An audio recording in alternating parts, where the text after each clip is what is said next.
हमारे शहीद हुए उनके लिए आवाज बुलंद। पाकिस्तान की गोलीबारी ने ट्राइबल्स अक्रॉस इंडिया और वो बिहार या उड़ीसा के किसी दूर दराज parties election campaign in Bihar.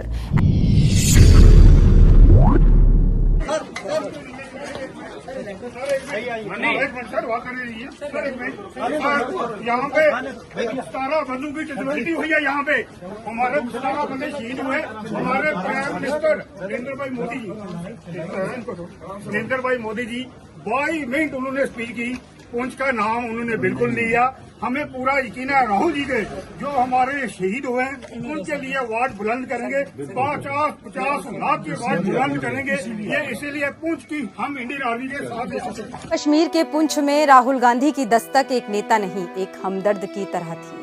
टूटे घरों की छतें, दीवारों पर गोलियों के निशान, बच्चों की डरी हुई आंखें, ये सिर्फ तस्वीरें नहीं हैं, ये पुंछ की चीखती हुई सच्चाई है। पाकिस्तान की गोलीबारी ने न जाने कितने परिवार उजाड़ दिए, कितने सपने बिखेर दिए। इन्हीं जख्मों पर मरहम लेकर पहुंचे राहुल गांधी, न किसी प्रचार के लिए, न किसी मंच के लिए, बस उन चेहरों का दुख समझने जो किसी को बताने की ताकत खो चुके थे।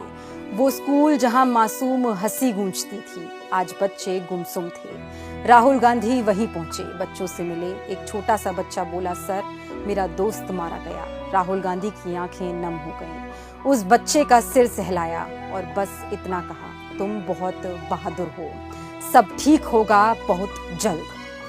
Leader of opposition Rahul Gandhi and PM Narendra Modi, two leaders, two very different reactions to the Pahalgam terror attack that shook the nation. While innocent lives were lost in Pahalgam, Rahul Gandhi rushed to Kashmir. He met the injured, stood with the grieving families of Dwivedi and Narwar, and demanded they be given martyr status. Narendra Modi, he skipped the all-party meeting called after the attack, went for his party's election campaign in Bihar, and later met Bollywood stars, turning his back on the nation's pain. who has done this for the tribals across India. Now, if you look at the states like Jharkhand, Chhattisgarh, over a period of time, the development that has happened and the sudden urbanization that has happened, it has also brought in a lot of influx of outside population in these states, in the 5th scheduled states. A lot of outside population have come in.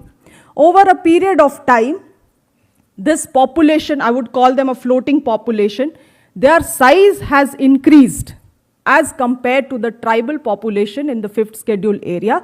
Those have remained stagnant. इतनी भी genius बेटी हमारे इस देश में जन्म लेगी तो वो अपने जिस स्थान पे उसको पहुंचना चाहिए वो नहीं पहुंच पाएगी।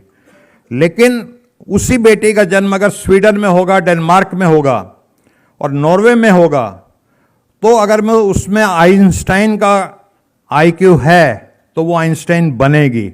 और ये बात मैं इसलिए कह रहा हूं कि वर्ल्ड इकोनॉमिक फोरम में एक सोशल मोबिलिटी का उन्होंने सर्वे कराया 82 कंट्रीज में, और उसमें भारत का जो स्थान था वो 76 था। यानी अफ्रीकन देशों से नीचे है हमारी सोशल मोबिलिटी। तो मेरा मानना यह है कि हमारे देश में सोशल मोबिलिटी बढ़े, उसमें कास्ट सेंसस का एक बहुत बड़ा योगदान रहेगा।